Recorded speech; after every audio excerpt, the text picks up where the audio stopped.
I was supposed to talk yesterday, but I'm glad finally that I talked today. Yesterday evening, the last speaker, I think many people had left. Now, I like well-filled rooms. Now it's a good crowd. Yesterday evening, many had left, were very tired. It was a very intellectually and otherwise exhausting day. So, a few preliminary remarks. A lot has been said, and of course one problem at this kind of meeting is repetition, and perhaps is not, for my taste, enough analysis. But to start on a lighter note, it's Sunday, and let's suppose history is frozen for a moment. Most American killers may be in church by now praying. No, it's time different, not yet, but soon, praying for the souls of the killed. Bill Clinton still didn't inhale. Monica still didn't swallow, and Hillary still doesn't understand oral history. Clinton's successor, W, meanwhile hopes that Barbara will allow him to finish his Brazil. Obama, the drone killer, still tries to prove that he's not black, that he's not Kenyan, and that he's not a Muslim. So much about the state of USA today. Yesterday, our colleague Löwendorf said, the street, the masses prevented the Americans to attack Syria. I don't think it was the street. The problem is that in the US, there's no opposition. There's no street. People don't resist to what those in power do. We're not going to this, but that's really the major problem of US society. We talked yesterday, and some talk mentioned a number of disgusting figures on the Western side, on NATO side. But I think in Latin one says about the dead, one should only say positive things. But I have to say something about somebody who died. I'm sorry that he was killed. The most disgusting, infamous figure in this whole, unfortunately, story was a Serb with the name Zoran Djindjic. Because he was a traitor. He delivered another Serb, I thought before Serbs would never do this, to the Western imperialist court in The Hague, which was outrageous, wasn't it? I hope there are some in this room who agree with me.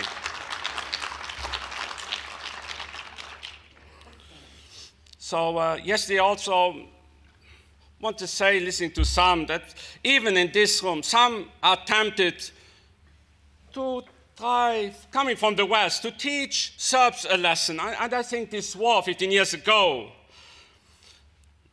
was also about teaching Serbs a lesson, bringing, behind the military attack, bringing Western civilization to the Serbs. This is a kind of Western disease. Teach the rest of the world, in that sense, colonizing still with other means, imposing standards in all respects on the society.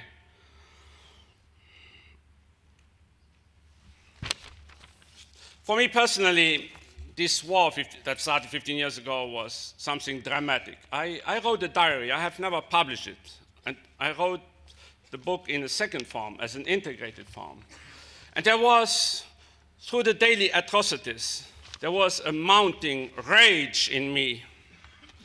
Anger, rage, and also this feeling of helplessness, which drove me mad almost.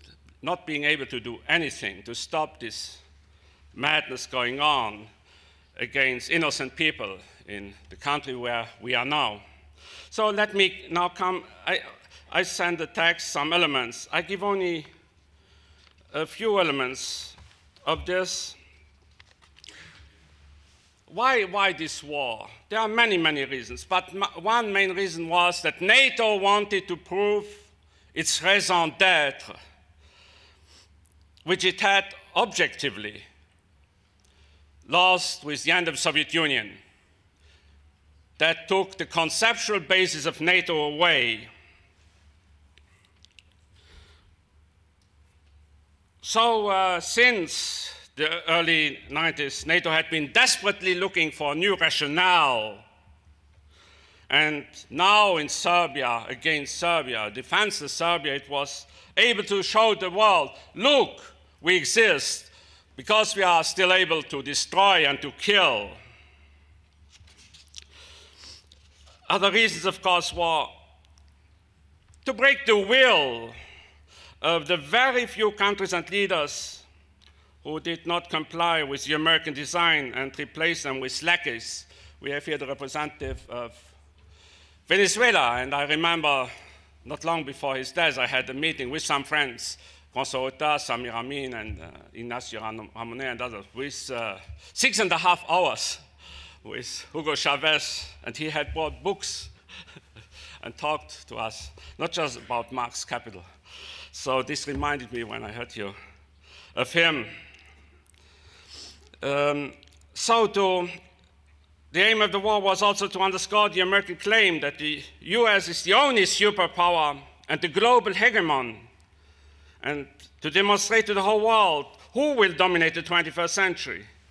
It was about eradicating the last dissidents and opponents of the international American capitalist system, to make the world free for the American capitalism of the coming century, the 21st, to roll back further the remaining geostrategic Russian influence, to give China a shot across the bows, and tell the Chinese that in terms of power and above all military power, they are far from coming close to the US, and that they better should not try. But also a lesson to Europe, that it is and will remain weak militarily, but also politically, and that this Europe is incapable of any decisive action without its American ally. So it was also, I think, a war not just against Serbia, but against Europe as such and on Europe. So the character of the war, a few words, it was, of course, a war of physical demolition and at the same time of moral attrition. It was perhaps the first real techno-bureaucratic war, pinpointing in cold blood carefully chosen political targets. So NATO officials and the American military were exactly knowing what they were doing when they destroyed Serbian television or Chinese embassy, and when they pulverized convoys of refugees, thereby exhibiting an extreme form of cynicism. It was also an attack on a manly nation by an effeminate one. All American wars have been conducted in a cowardly style. Other things were said. That's for the publication, that it was a terror war, that it was a colonialist war, that it was a capitalist, a luxury war.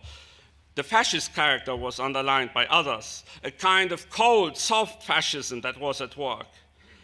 And with the Americans as screen killers. I talked to a military day before yesterday, a taxi driver who was a soldier in Vojvodina, and he said, we were waiting for the Americans, but they never came, of course, because they avoided the real physical confrontation. So a word about how NATO proceeded politically. The relentless propaganda campaign with the daily conferences in Brussels. I followed them all. I still have this in front of me. With Jamie Shee, whom I always called already then Jamie Shit, because this man whom I knew 20 years before, the most miserable, disgusting figure I have seen, who together with some military, first the Italian general, then a German, Walter Yerz, every day the same ritual, it had become a nightmare for me at least, and the lying went on. Remember Coriza in mid-May, when 79 refugees who wanted to return to their village, they wanted to return, were killed by 8 NATO bombs. Some remember this in this room. And the cynical reply of NATO was, at this press conference, I wrote it down because I kept a diary. Coriza, I quote, was a legitimate target. I continue to quote, it was malfunction, not a targeting error. The German General Yerz told the press, the Serbs are using human shields, and so on. That's what this war was. So the West, in fact, objectively lost the rest of its dignity, of its credibility, whatever may have been left as a moral standard through this war. The blackmail then, coming back to Milosevic, the blackmail saying, either you give us Milosevic or you will not get any help after the war. So the choice was for the Serbs, either with Milosevic in hell or with Tony Blair in heaven. Either you deliver Milosevic to us or there will be no reconstruction aid. By the way, I became a defender of Milosevic after this war started. I was not a friend of him before. There were others in the West. You know, the German Hanke, Jacques Vergès, a French general, whom many of these people knew, was already a friend of me in the 70s, Pierre-Marie Gallois, and so on. But he became really somebody who every decent man in the West, I think, and person in the West had to defend because of what was happening to him, which was a humiliation, not just for Milosevic, but for the whole Serb nation. So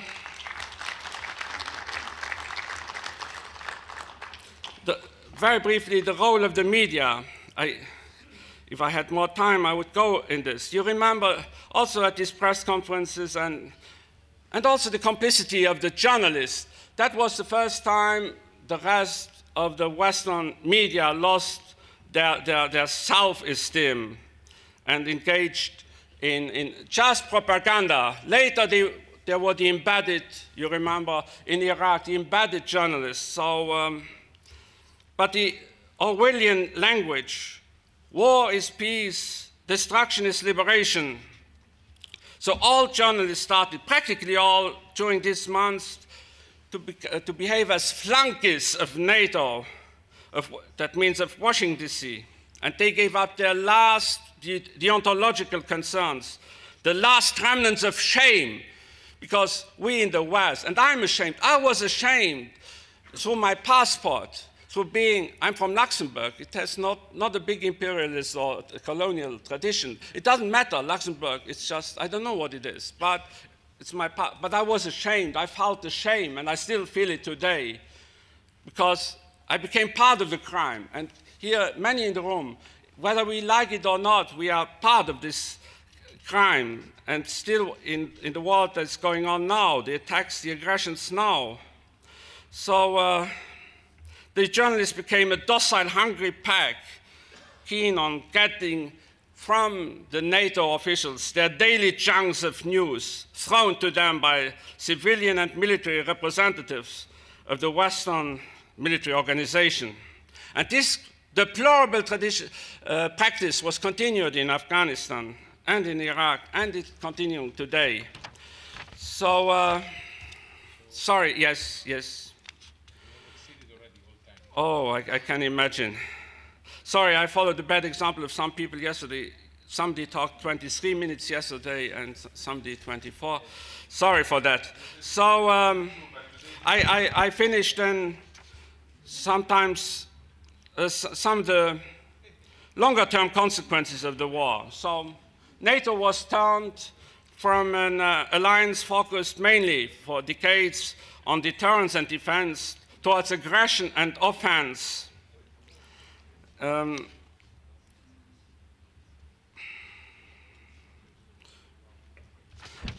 Okay, like you did, I go very, very quickly. I finish in perhaps with a sentence or two. If I find a good one, it was already mentioned. When it comes to lessons and long-term consequences, take Germany. It was a watershed for Germany in political and psychological terms, because Serbia showed, look, Germans can still kill. And a few years later, I had an enormous confrontation because of this German, it was mentioned here, Oberst Klein, who was promoted after his war crime to the rank of general, that was mentioned, who killed more than 100 people, including children, in Kunduz. So one consequence was also, paradoxically, the ethnic cleansing of Kosovo. Take the Roma. I have been working on Roma for 10 years, in all over Europe. But in Kosovo, the Albanians took their houses, many of them. They kept these houses or demolished them, burned them. And when some of these Roma tried to come back there were no houses left, or they didn't get them back. So an unbelievable result of this war. But it was also, okay, it was a triumph, momentaneous for Bill Clinton, but it was more the triumph of those Americans that were to come to power, the neoconservatives. Clinton, willingly or not, prepared the field for them. And their project, the neoconservative project for the new American century, you know. So I think I stopped there. Sorry, how long did I talk, Mr. Chairman? Tell me honestly. No, honestly, I'm taking notes of this. We started at 10:40, it's now 10:56, 16 minutes. Thank you very much.